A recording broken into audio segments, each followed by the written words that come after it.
اس کے بعد اگلے بند میں فرماتے ہیں، نقطۂ پرکار حق مرد خدا کا یقین، اور یہ عالم تمام وہم و طلسم و مجاز، عقل کی منزل ہے وہ، عشق کا حاصل ہے وہ، حلقہ آفاق میں گرمی محفل ہے وہ۔ اس بند میں اقبال نے نہایت خوبصورتی کے ساتھ بندہ مومن کی یا مرد خدا کی ایک وصف کو بیان کیا ہے کہ اس کا جو یقین ہے وہ نقطۂ وسط ہے، وہ سینٹرل پوائنٹ ہے کہ جس کے گرد حق گردش کرتا ہے۔ نقطۂ پرکار حق کا نقطہ جس کے گرد حق گردش کرتا ہے وہ در حقیقت اس کا یقین ہے، اس کا یقین وہ نقطۂ وسط ہے جس کے گرد حق گردش کرتا ہے، اور اس کے سوا یہ جتنا بھی عالم ہے یہ وہم و طلسم و مجاز ہے۔ اب یہ تین الفاظ یقین کی ضد کے طور پر ہیں، یعنی یقین کے علاوہ، یقین کے متضاد کے طور پر جو کچھ ہو سکتا ہے وہ یہی ہو سکتا ہے، وہ یا تو وہم ہوگا یا طلسم ہوگا، نظر کا دھوکہ، یا مجاز ہوگا۔ تو اس مصرے میں یقین کے متضاد چیزوں کو اکٹھا کر دیا ہے اور اس کا احاطہ کر دیا، اب کوئی چیز رہ نہیں گئی، خوبصورتی کے ساتھ اس کو بیان کیا ہے کہ یہ اصل میں مرد خدا کا یقین ہے جو نقطۂ پرکار حق ہے، اس کے سوا ہر چیز وہم و طلسم و مجاز ہے، اور وہ مرد خدا عقل کی منزل ہے، عقل وہاں پہنچنا چاہتی ہے، اس کی ڈیسٹینیشن ہے، اور عشق کا حاصل ہے، عشق کا پروڈکٹ ہے، عشق نے وجود بخشا اس کو، اور حلقہ آفاق میں گرمی محفل ہے وہ، محفل کی رونق وہ ہے، شمع بزم وہ ہے۔ اس کے بعد اگلے بند میں پھر اقبال مسجد قرطبہ کو مخاطب کرتے ہوئے یہ کہتے ہیں کہ کعبہ ارباب فن سطوت دین مبین، تجھ سے حرم مرتبت اندلسیوں کی زمین، ہے تہے گردوں اگر حسن میں تیری نظیر، قلب مسلمہ میں ہے اور نہیں ہے کہیں۔ اب مسجد قرطبہ سے بات کرتے ہوئے کہتے ہیں کہ اے مسجد قرطبہ، اے حرم قرطبہ، تو کعبہ ارباب فن ہے، ارباب فن سے وجود پذیر ہوئی ہوئی عظیم الشان شے ہے تو، اور سطوت دین مبین یعنی دین مبین کی شوکت تجھ میں نمایاں ہو گئی ہے، اور اندلسیوں کی یا ہسپانیہ میں رہنے والوں کی جو زمین ہے وہ تیرے وجود سے حرم کا مرتبہ پا گئی ہے، اور اس آسمان کے نیچے تہے گردوں اگر کوئی تیری نظیر، تیری کوئی مثال ملتی ہے تو وہ صرف اور صرف قلب مسلمان میں ملتی ہے، اور اس کے سوا کہیں نہیں ہے تہے گردوں اگر حسن میں تیری نظیر، قلب مسلمان میں ہے اور نہیں ہے کہیں۔ آہ وہ مردان حق، وہ عربی شہ سوار، حامل خلق عظیم، صاحب صدق و یقین، جن کی حکومت سے ہے فاش یہ رمز غریب، سلطنت اہل دل فقر ہے شاہی نہیں۔ اب اقبال اس بند کے اندر اپنے ایک دکھ کا اظہار کر رہے ہیں کہ وہ لوگ جنہوں نے اس مسجد کو وجود بخشا تھا، اور اس سے بھی پہلے عہد رسالت کے جو لوگ تھے، جو مرد مومن تھے، جن کے اندر جذبہ شوق تھا، جذبہ عشق تھا، جنہوں نے کوئی کام کیا تو اپنا خون جگر اس میں نچوڑ دیا، اب وہ چلے گئے ہیں، اب ان کے چلے جانے سے جو دکھ اور رنج کی کیفیت ہے، جو حسرت کی کیفیت ہے، اس کو بیان کیا کہ آہ وہ مردان حق، وہ عربی شہ سوار۔ یہ اشارہ عہد رسالت کی طرف ہے، صحابہ کی طرف ہے، قرون اولیٰ کے ان لوگوں کی طرف ہے کہ جن کے وجود سے جو ہے حق ظاہر ہوا۔ حامل خلق عظیم یعنی عظیم اخلاق کے حامل، صاحب صدق و یقین اور صداقت اور یقین کے مالک، مردان حق ہیں، عربی شہ سوار، اور جن کی حکومت سے ہے فاش رمز غریب۔ یہ اصل میں خاص طور پر خلافت راشدہ کی طرف اشارہ ہے کہ ان کی جن کی حکومت سے یہ راز، کون سا راز؟ یہ راز ظاہر ہے کہ جو اہل دل کی سلطنت ہوتی ہے وہ فقر سے ہوتی ہے، وہ شاہی نہیں ہے، وہ بادشاہی نہیں ہے، وہ فقر ہے۔ پھر اسی کو واضح کیا اگلے بند میں، جن کی نگاہوں نے کی تربیت شرق و غرب، ظلمت یورپ میں تھی جن کی خرد راہ بیں، جن کے لہو کی طفیل آج بھی ہیں اندلسی، خوش دل و گرم اختلاط سادہ و روشن جبیں۔ یہ در حقیقت ان کی نظر تھی جس نے شرق و غرب، مشرق و مغرب کی تربیت کی ہے۔ یہ اس زمانے میں جب یورپ ایک ظلمت قدا تھا، اس دور میں ان کی خرد راہ بیں، رہنما، راستہ دکھانے والی بنی ہے، اور ان کے لہو کی طفیل ہی آج اندلسیوں میں یہ وصف پایا جاتا ہے کہ وہ ملتے ہیں تو گرم جوشی سے ملتے ہیں، سادہ ہیں، اور روشن جبیں ہیں۔ یہ در حقیقت اشارہ ہے اس طرف کہ یورپ کے اندر جو نشت ثانیہ ہوئی ہے، رینائسنس ہوا ہے، ریفارمیشن کی تحریکیں برپا کی گئی ہیں، وہ اس کی جو بنیادیں ہیں، جو ایک انقلاب آیا ہے علم کی دنیا میں، جس اس سے پہلے انسان توہم پرستی کے مرض میں مبتلا تھا، یہ در حقیقت وحی و الہام تھا، اور اس وحی و الہام کے مطابق چلنے والے وجود تھے، شخصیات تھیں، وہ مردان حق تھے، جنہوں نے ہر چیز کے تقدس کو توڑ دیا، صرف ایک ذات کو مقدس جانا، اور اس کے سوا تمام چیزوں کو مخلوق کا درجہ دے کر ان کی تسخیر کا راستہ ہموار کر دیا۔ تو اقبال نے اس کو بیان کیا ہے کہ یہ در حقیقت اسلام تھا، یہ در حقیقت محمد رسول اللہ صلی اللہ علیہ وسلم کی دعوت تھی، جو بنیاد بنی ہے استقرائی علوم کے شیوع کی، سائنس کے پیدا ہونے کی، اور فلسفیانہ علوم کے وجود میں آنے کی۔ تو یہ اس نے گویا ایک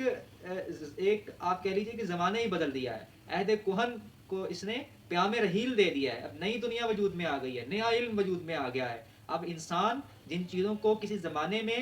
مقدس سمجھا کرتا تھا، جن جانوروں کو پوجا کرتا تھا، جن سیاروں کو ستاروں کو پرستش کی نگاہ سے دیکھتا تھا، اب وہ اس قابل ہے کہ ان پر کمن ڈالے۔ کس بنیاد پر قابل ہوا ہے وہ اس تعلیم کی بنیاد پر ہوا ہے جو محمد رسول اللہ لے کر آئے ہیں، اور وہ تعلیم کیا ہے؟ وہ یہ کہ تمہارا پروردگار تنہا ہے، وہی تنہا ہے عبادت کے لائق، اس کے سوا ہر چیز اس کے مقابل میں ذلیل ہے، اس کے مقابل میں کوئی حیثیت نہیں رکھتی،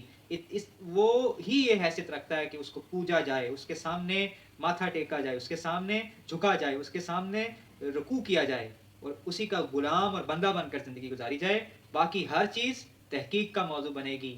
علم وجود میں آئے گا۔ تو یہ وہ نشت ثانیہ ہے جس کی بنیاد پھر یہ چیز بنی ہے کہ ظلمت یورپ میں تھی جن کی خرد راہ بھی۔ اس کے بعد اگلے بند میں یہ فرماتے ہیں، آج بھی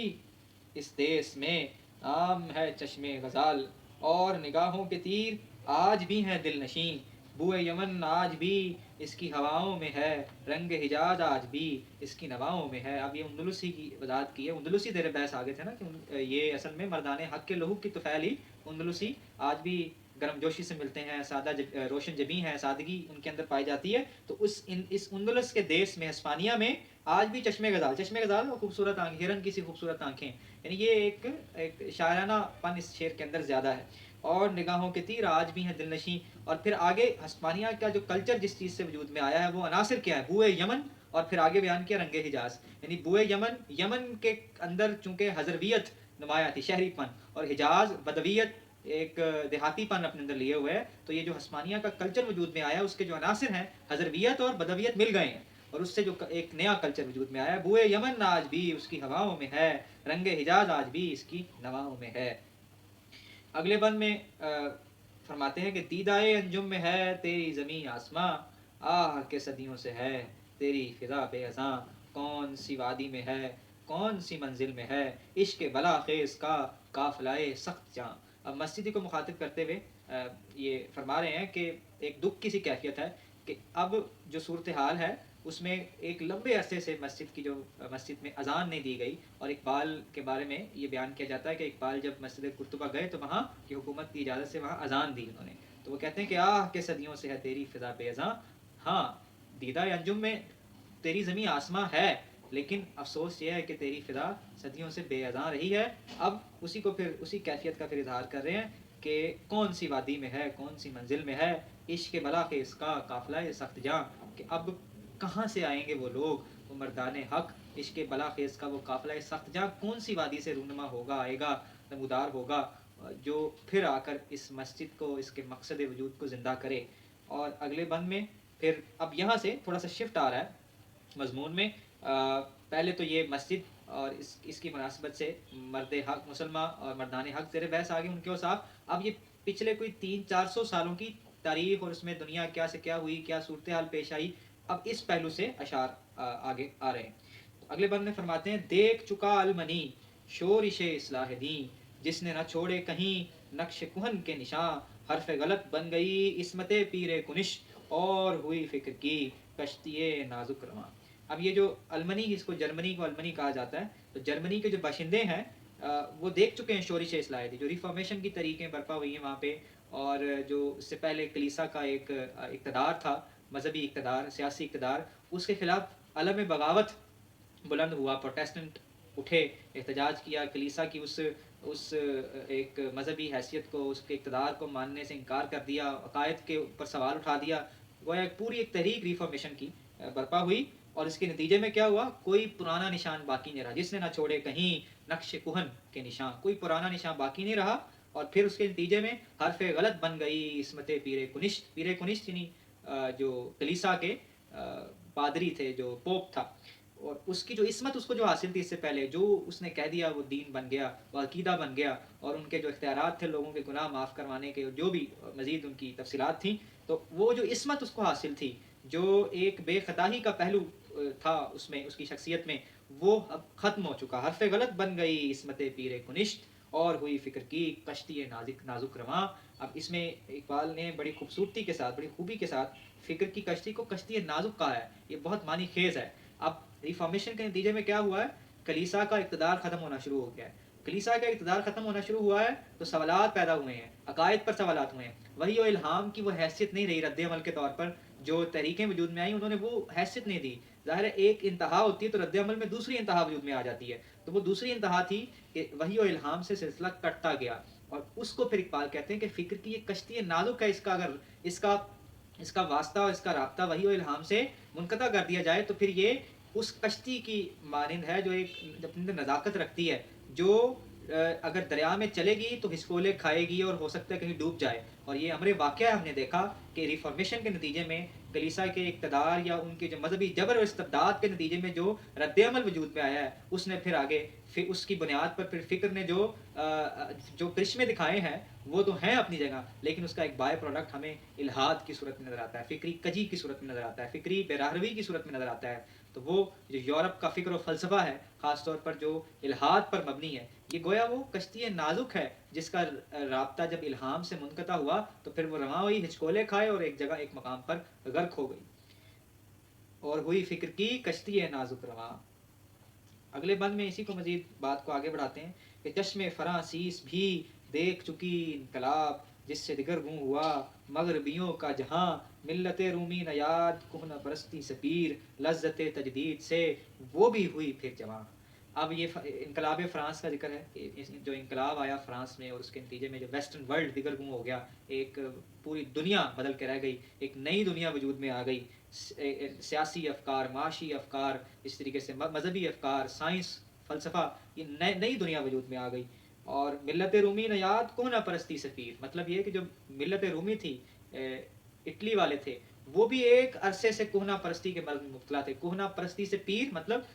پیر کہتے ہیں بوڑھے کو، جو بوڑھا ہو چکا ہو. تو یہاں اس سے مراد یہ کہ وہ ایک عرصے دراز سے کہنہ پرستی کے مرض میں مبتلا ہے. تو اب وہ بھی لذت تجدید سے جمع ہو گئے ہیں. دیکھیے دوسرے مصرے میں پیر کے مقابل میں جمع آیا، یعنی پہلے ہے ملت رومی نیاد کہنہ پرستی سے پیر، لذت تجدید سے وہ بھی ہوئی پھر جوان. یعنی اب وہ جوان ہوئی ہے لذت تجدید سے، اس نے بھی تجدید کی لذت کو چکھ لیا. اور پھر اب اس کو آگے بڑھاتے ہوئے مسلمان کی طرف آ رہے ہیں، مسلمانوں کی طرف آ رہے ہیں. مسلمان کی صورتحال میں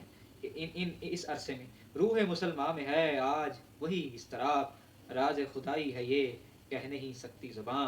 دیکھیے اس بحر کی تہ سے اچھلتا ہے کیا، گنبد نیلوفری رنگ بدلتا ہے کیا. فرماتے ہیں کہ روح مسلمان میں ایک بے چینی اور ایک اضطراب ہے. اب یہ اصل میں راز خدائی ہے، مجھے اذن نہیں ہے کہ میں اس کو فاش کروں. دیکھتے ہیں، انتظار کرتے ہیں کہ اس بحر کی تہ سے کیا اچھلتا ہے، صورتحال کیا بنتی ہے. اور گنبد نیلوفری نے آسمان، نیلا آسمان دیکھیں کیا رنگ بدلتا ہے. مطلب یہ کہ صورتحال میں دیکھیے کیا تبدیلی آتی ہے، مسلمان کس جو ہے وہ کن حالات سے دو چار ہونے جا رہے ہیں. پھر ایک منظر کشی آ رہی ہے آگے، ایک تصویر کشی. فرماتے ہیں اگلے بند میں، وادی کوثر میں غرق کے شفق ہے صحاب، لال بدخشاں کے ڈھیر چھوڑ گیا آفتاب، سادہ و پرسوز ہے دختر دہقاں کا گیت، کشتی دل کے لیے سیل ہے بے شباب. یہ اقبال نے ایک منظر کھینچا، ایک تصویر کھینچی ہے. گویا اب شام کا وقت ہے اور سورج غروب ہو چکا ہے، اور وادی کوثر ہے جس میں جو صحاب کہتے ہیں بادلوں، بدلیاں، بادل جو ہیں وہ غرق شفق ہیں، یعنی وہ غرق شفق ڈوب چکے ہیں. جیسے شام کے وقت جب سورج غروب ہو رہا ہوتا ہے تو ہر طرف ایک سرخ رنگ کی ایک منظر نظر آتا ہے. تو لال بدخشاں سرخ پتھر روبی، ایسا محسوس ہو رہا ہے یہ بادل لال بدخشاں ہیں، سرخ پتھر ہیں. لال بدخشاں کے ڈھیر چھوڑ گیا آفتاب. اور پھر کہتے ہیں کہ کسان کی جو بیٹی دختر دہقاں ہے اس کا گیت سادہ و پرسوز ہے. اور دل کی کشتی کے لیے جو عہد شباب ہے وہ ایک سیلاب کی مانند ہے. کہ عہد شباب جب آتا ہے تو ایک سیلاب کی طرح آتا ہے اور دل کی کشتی کو بہا لے جاتا ہے. اور اگلے بند میں فرماتے ہیں آب روان کبیر تیرے کنارے کوئی دیکھ رہا ہے کسی اور زمانے کا خواب. عالم نو ہے ابھی پردہ تقدیر میں میری نگاہوں میں ہے اس کی سحر بے حجاب. اب یہ فرما رہے ہیں آب روان کبیر، یہ دریائے کبیر یہ وہ دریا ہے جس کے کنارے مسجد قرطبہ آباد ہے. اور آب روان کبیر کو مخاطب کر رہے ہیں کہ تیرے کنارے کوئی دیکھ رہا ہے کسی اور زمانے کا خواب. کوئی اور زمانہ آنے والا ہے، کسی اور زمانے کی صبح طلوع ہونے والی ہے. اور عالم نو نیا جہان پردہ تقدیر میں اگرچہ، لیکن میں نے اس کو دیکھ لیا ہے، اس کی سحر میری نگاہوں پر بے حجاب ہو چکی، بے نقاب ہو چکی ہے. اور پھر فرماتے ہیں اگلے بند میں کہ پردہ اٹھا دوں اگر چہرۂ افکار سے لا نہ سکے گا فرنگ میری نواؤں کتاب. جس میں نہ ہو انقلاب موت ہے وہ زندگی روح کی حیات کشمکش انقلاب. فرماتے ہیں کہ میں اگر اپنے افکار سے جو نئے زمانے کی نئے عالم کی صبح مجھ پر آشکار ہو چکی ہے اور اپنے افکار سے میں پردہ اگر ہٹا دوں ان کے چہرے سے تو یہ فرنگ ہے، یہ جو انگریز ہے، یہ میری نواؤں کی میری صداؤں کی میرے افکار کی تاب نہیں لا سکے گا. اور پھر فرماتے ہیں کہ سن لو وہ زندگی جس میں انقلاب نہ ہو وہ موت ہے، اور روح کی حیات امتوں کی جو روح ہے، ان کی حیات کی جو روح ہے وہ کشمکش انقلاب ہے، انقلاب کی کشمکش ہے جس کے بغیر زندگی موت ہے. اور آخری بند اس نظم کا بات کو انتہائی خوبصورتی کے ساتھ اتمام تک پہنچاتے ہوئے کہ اب صورت شمشیر ہے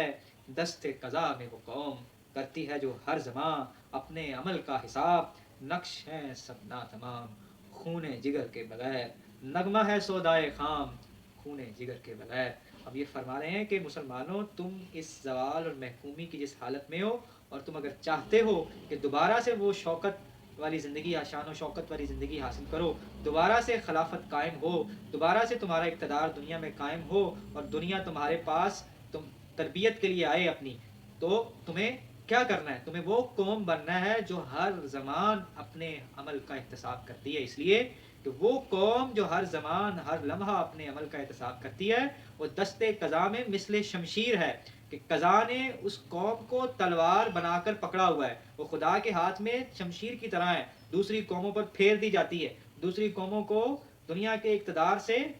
معزول کر دیا جاتا ہے اور اس کی جگہ وہ قوم آ جاتی ہے کہ جس کا جو